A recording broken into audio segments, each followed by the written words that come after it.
May udto mga kasimple no na aday ko diri sa unsa kay nga area dong? Unsa ni nga area?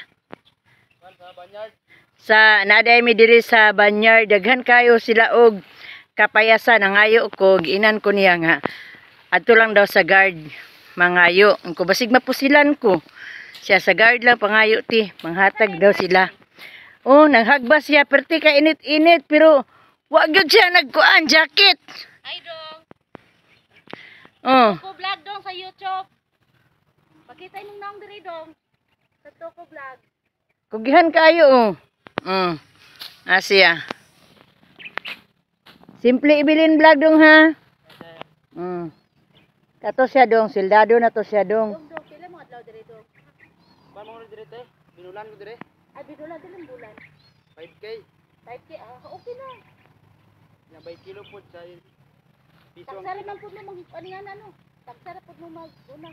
Usa bay kilo mo sa kapayas. O pag harvest.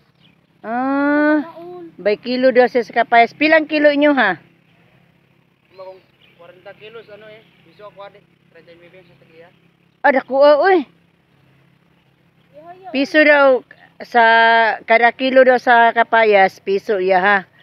Nya binuwan siya ning kapayas diri Nya manghatag baya sila. Ay manghatag pud na sila dong. Ate, kung may reject. Papay wala may reject. Ha? Papay wala may reject. Kanang mga hulog pwede puniton. Nakapunit ba ko hulog dito dong. Ngayon lang mo sa guard.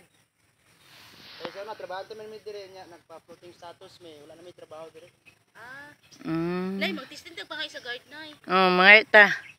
Manghatag pud ng guard dong. Mga tag mo na. Wala na may kuan ang papaya kay na paro na naman sa ano na owner.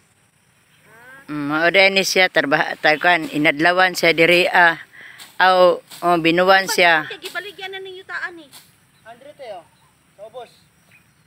Lay mo nang tayo dire wala pa may nabaligyan. Ay lahi pud ay ang andito ra day mo ditong nakuha na mo dito Sa nakuha. ubos. Pero naputoy kapayas dito gitanom. Wala. Ay wala. Sa ubos.